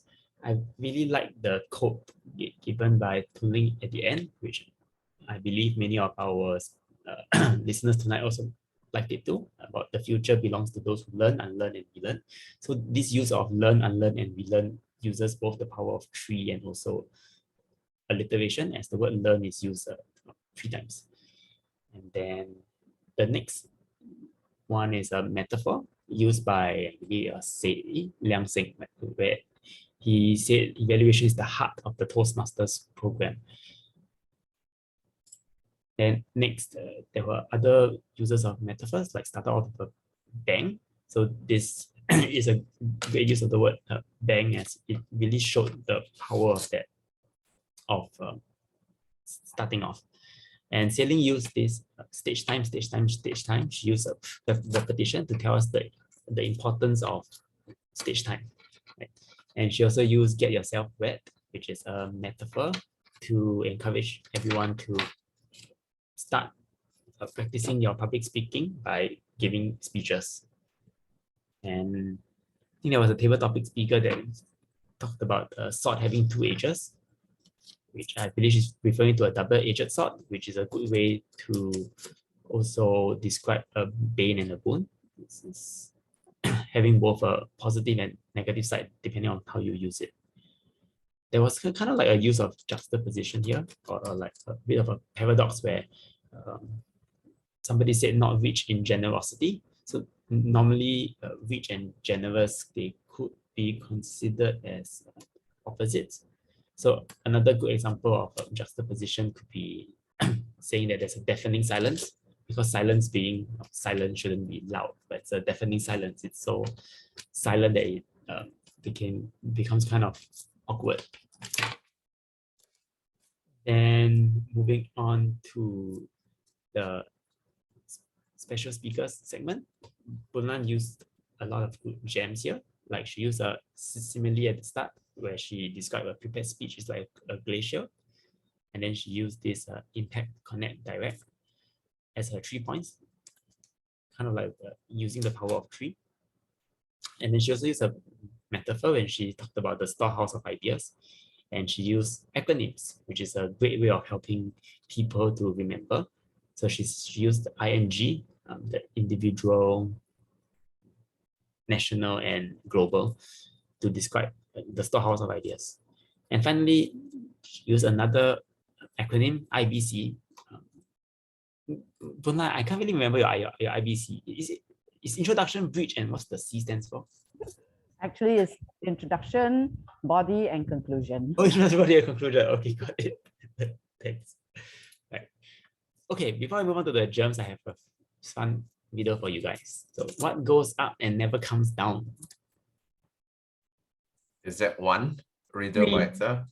Age. Age. Yes. Age. Okay, okay. Then next, what goes down and never comes up? Rain. Gravity. Gravity. Yeah, that works. Yeah, my example was rain. Okay. All right, moving on to the germs. The germs. Right. I noticed the use of the word actually quite a bit, which I believe could be a clutch word, in the sense that it is an unnecessary word, and if you remove the word actually, it doesn't affect your speech in any way. Another, moving on to the next, is when the Toastmaster of the evening was talking about at the 2 minutes mark, at the 3 minutes mark. I think the correct usage of it should be at the first minute, at the second minute, at 2 minutes and 30 seconds, and at the third minute. I think this is quite a common mistake, because even when I'm PME, I also make the same mistake. All right. Next, there was a phrase, the use of physical gestures. I believe the word physical is unnecessary because gestures are not by itself physical. And there was this case of the word good being repeated a few times. I believe there are better ways of illustrating good. You could use words like amazing, wonderful, spectacular. Yeah. Yes. And there was another small grammar error here about scammers trying to hack you. I believe it's trying to refer to scammers trying to hack your account. And then there was this phrase about and clothes and houses and cars. It should be clothes, houses, and cars. I believe this is just a slip of tongue speaking fast. Right. Okay, I can move on a bit about pronunciation. So I learned this from Bunlan, which has really helped me in my pronunciation. So the general rule is that when there's a noun, you should stress on the first syllabus, and when there's a verb, you should stress on the second syllabus. So for example, for this very commonly mispronounced word, project, right? So because it is a noun, the emphasis on the first syllabus, so it's really a project speech rather than a project speech. And then the next one, when you try to project my voice, so the emphasis is on the second syllabus. Then some other common pronunciation mistakes is people, where Bunlan has pointed out, don't forget to pronounce your L. And then some other examples include, we suspect he's the suspect, and they produce the produce, and they refuse the refuse. Right. Yes, there are a few more you can have a read. Another commonly mispronounced word is communicate. Right? It is not communicate, it's communicate. Right? And I think there was a pronunciation for presentation. It's presentation, not presentation. Okay, with that, I'm done with my language evaluation segment. So now I shall hand it over to myself to present the awards. All right, so for best speaker, the best speaker goes to, can I have some drum roll? Lane. Yeah, congrats. Congrats, Lane. And next, for best evaluator. Best evaluator goes to Cheryl. Okay, congrats, Cheryl. And finally, for best table topic speaker, for best table topic, it goes to, oh, we have a tie, Right, so it goes to Angeline and Tun Ling. Congrats. All right, now we come to the last and final segment, which is the closing address.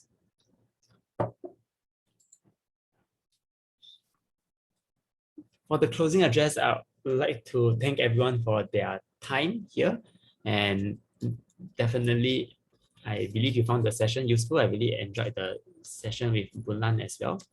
I would also like to take this chance to ask for some feedback about how you find the session. Does anyone want to talk about it? Anybody with questions? Yeah, questions or feedback. Maybe I can go first. Sure. Angeline from Venus. So I think this is my first time attending your club, Brilliance Advanced. What I find something different from how my clubs runs is a bit different is from the virtual, the way how you present surf some of the informations online, as in real time, right? For example, I saw that there's no naming conventions for the role players in the profile names.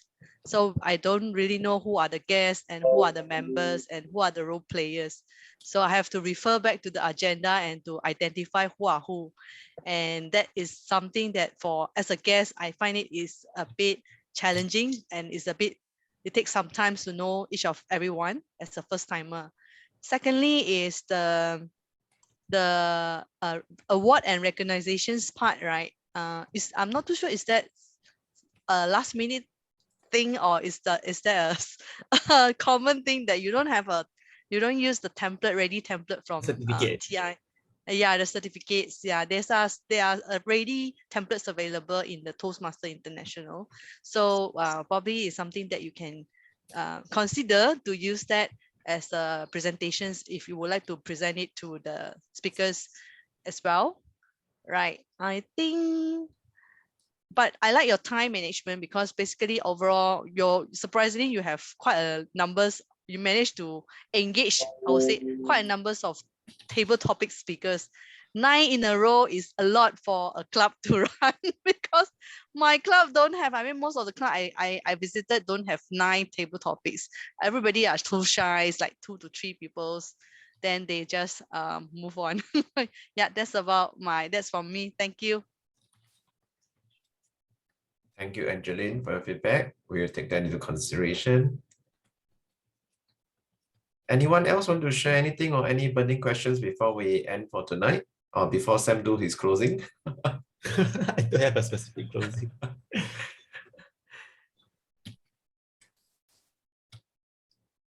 Anybody? If you enjoyed tonight's meeting, can you type an 8 in the chat? Maybe they are away from their computer, I don't know. Yeah, let's see whether they are still here.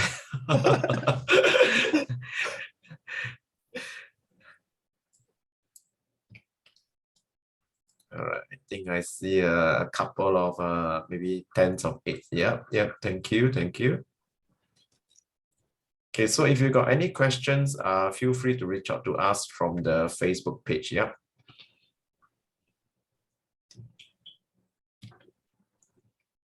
Yeah, do you want to leave Eileen's number? Or?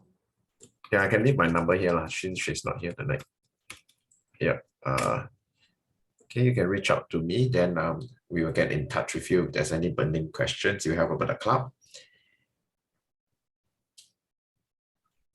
Okay, if not, Sam, maybe I'll end with a quote that, so we learned about quotes, right? And ending with a quote. So let me just share this quote with all of you before we end for tonight. Yep.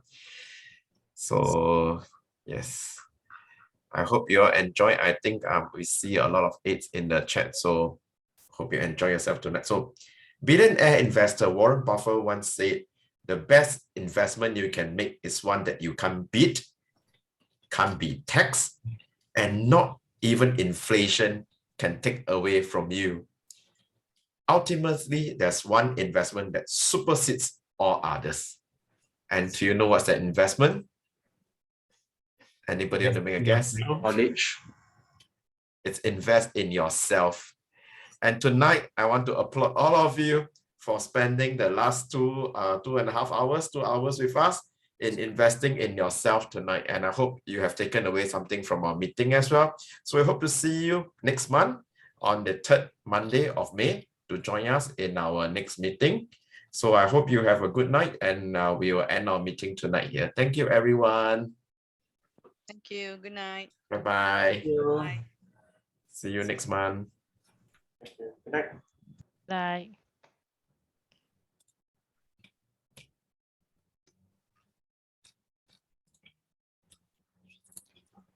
Okay, maybe the rest can put in the waiting room, then we can settle Thank you, some things. everybody. Let me end the meeting.